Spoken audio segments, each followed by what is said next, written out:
chez nous. Somebody a emballé. Anakaona a relé. Dati Boukman a relé.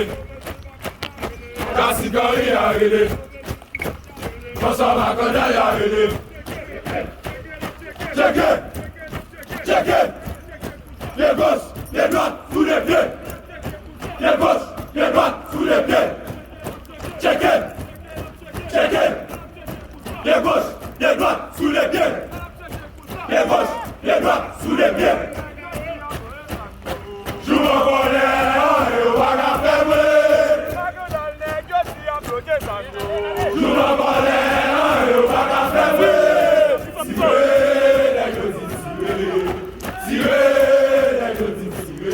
Joue en colère et on va la fermer. Joue en colère et on va la fermer. Joue en colère et on va la fermer. Tirez. Joue en colère et on va la fermer. Joue en colère et on va la fermer. Joue en colère et on va la fermer.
Messieurs, dames de la presse, vous pouvez libérer devant, s'il vous plaît.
Direction nouvelle.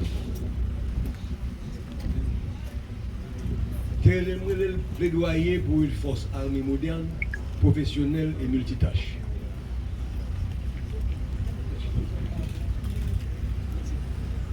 Bon, 37 ans après avoir été baptisé au nom des Forces armées d'Haïti, FADH, l'institution militaire haïtienne a été démobilisée en 1994, 3 ans après le coup d'État de 1991.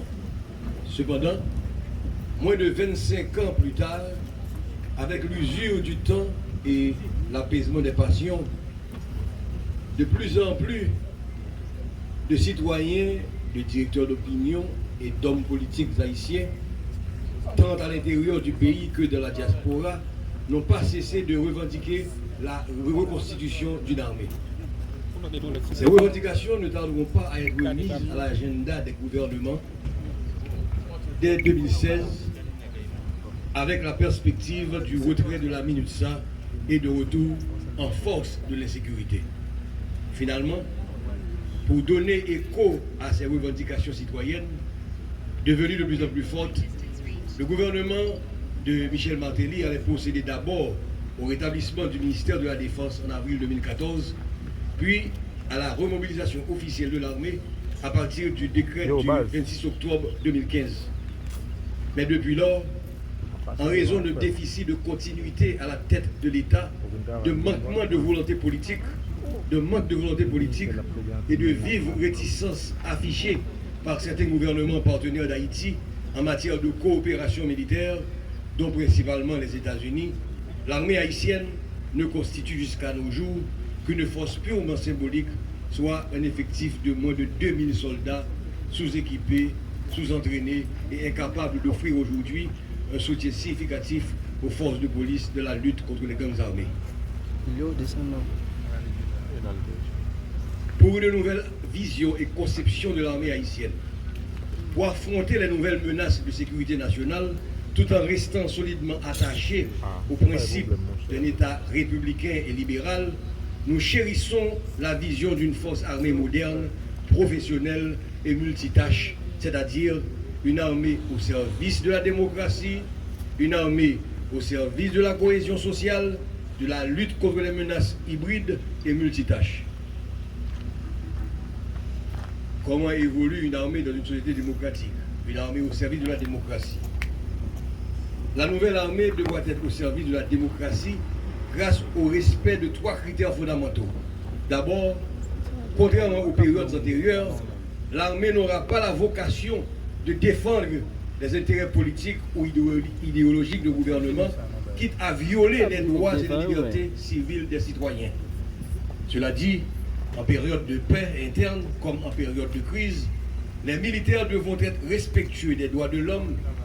En outre, pour respecter les principes d'une république, les militaires devront être subordonnés entièrement au contrôle du gouvernement civil, quelle que soit l'idéologie du parti où seraient issus les membres de ce gouvernement.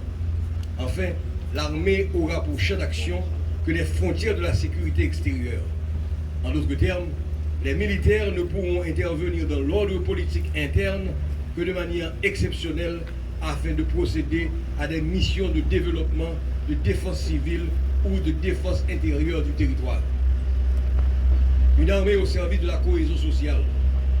À cause des grandes inégalités et du niveau élevé de pauvreté, la société haïtienne demeure l'une des sociétés les plus conflictuelles au monde, où l'exclusion et la discrimination sociale règnent en maître. Cependant, puisque l'armée est l'école par excellence du civisme, du patriotisme et des valeurs de fraternité et de solidarité entre les hommes, celle-ci peut être mise à contribution dans la politique de promotion de la cohésion sociale. En effet, la nouvelle armée n'aura pas seulement une vocation sécuritaire, mais aussi sociale, dans la mesure où la période de la conscription militaire sera également mise à profit pour assurer un brassage social progressif susceptible d'encourager non seulement la rencontre et la collaboration entre différents groupes sociaux, mais aussi le développement des valeurs et d'une identité nationale commune. Une armée au service de la lutte contre les menaces de sécurité hybride. Quoique la mission fondamentale de l'armée, c'est avant tout de défendre la souveraineté et l'intégrité du territoire contre les menaces de toute armée étrangère, laquelle se définit comme les forces militaires régulières de gouvernements ennemis, L'évolution récente des menaces externes de sécurité offre malheureusement aujourd'hui la possibilité à des groupes non étatiques ou non gouvernementaux de porter atteinte à la sécurité nationale des États-nations. Dans ce contexte, les membres des forces d'armée d'Haïti devront être suffisamment formés et outillés pour faire face à des menaces militaires tant symétriques qu'asymétriques comme le terrorisme, les attaques cybernétiques, des actes subversifs et de déstabilisation du gouvernement étranger, la criminalité transnationale organisée et j'en passe. De même, notre armée devra être en mesure de réprimer n'importe quelle menace de sécurité intérieure classée de niveau de défense, c'est-à-dire menaçant la souveraineté intérieure du pays et dont les capacités d'action dépassent les réponses de la police, comme les gangs armés territoriaux, les groupes de guérilla urbaine et rurale et tous les autres groupes armés insurrectionnels. Ainsi, sous couvert de la proclamation d'un régime d'exception tel qu'état d'urgence, état de siège ou loi martiale, l'armée pourra être appelée de manière temporaire à intervenir par la force sur le territoire national afin de soutenir les efforts de la police ou des autres forces de sécurité contre ce qu'on peut appeler les ennemis implantés ou les ennemis de l'intérieur. Une armée multitâche. Vu que l'armée demeure une institution budgétivore, dans le souci d'optimiser les dépenses de gestion et de prise en charge des soldats en période de paix, la doctrine d'emploi de la nouvelle armée ne devra pas limiter les militaires de techniciens et de spécialistes en gestion de catastrophes ou de crises humanitaires. Certaines unités militaires pourront être sollicitées afin de procéder à des missions de sauvetage ou d'assistance en faveur des populations menacées par la survenance d'une catastrophe naturelle, humaine ou sanitaire. Dans le même sens, les personnels de la nouvelle armée pourront apporter leur contribution dans l'application de mesures de quarantaine ou de gestion des flux des personnes déplacées ou de personnes en situation d'urgence humanitaire.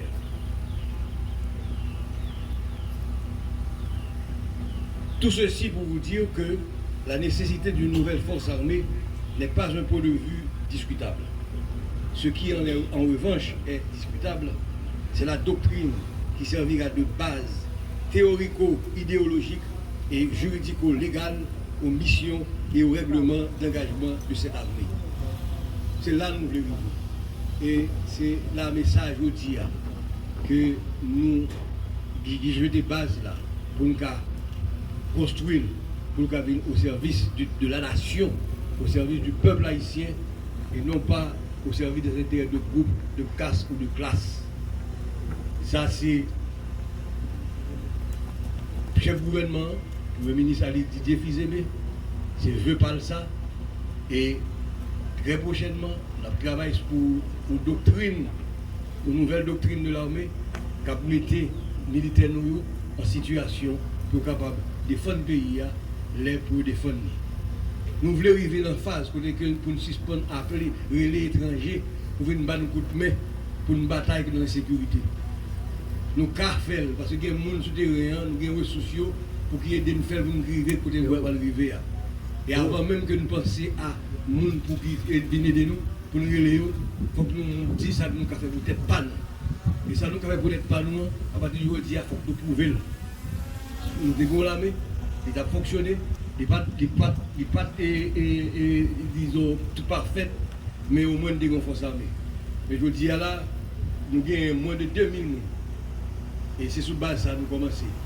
Ça qu'on fasse là, c'est eux-mêmes qui ont constitué le premier truc de choc l'armée et éventuellement dans le nouveau règle d'engagement, nouvelle règle d'engagement, c'est eux-mêmes qui vont commencer de manière pour constituer le premier groupe qui va travailler vraiment avec la police nationale là souterrain dans la phase de consolidation. Le débat qui a parlé, je dis là, c'est que nous avons une situation, il y a un peu de monde qui va comprendre, que la police a fait des opérations militaires et les militaires nous a fait des opérations de police. Dans le cadre de consolidation espace que la police a récupéré, c'était job bad. Pour nous récupérer l'espace pour la police derrière de venir consolider. Malheureusement, l'armée noire pas arriver dans une situation pour avoir tout équipement, tout matériel nécessaire, pour avoir support de coopération étrangère qui va accepter l'idée de l'armée. Je dis, la guerre est de changer et de penser la situation normaliser de telle manière à ce que là, nous partons vraiment sur de nouvelles bases avec l'armée qui a l'autre comportement qui ne va pas l'impliquer pour le service de balancier ce échiquier politique là, mais où l'armée qui est au service de la nation. L'armée finit aider dans ça pour aller avec la police, la brigade des cas ennemis, et puis pour participer dans le taille de développement, c'est seulement pour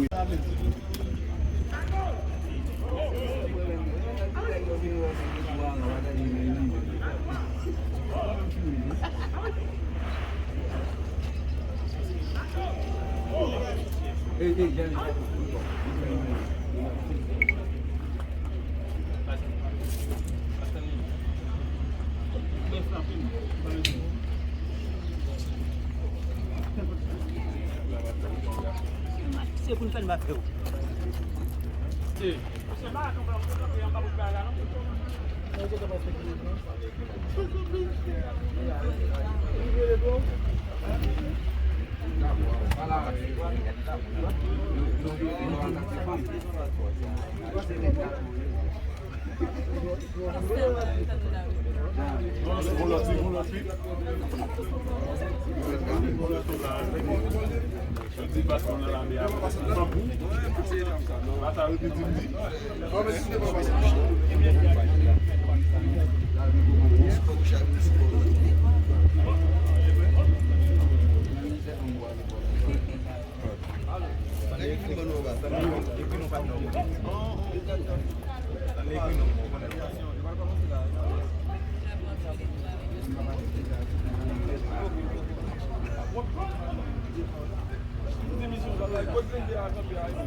Laissez-la aller, s'il vous plaît.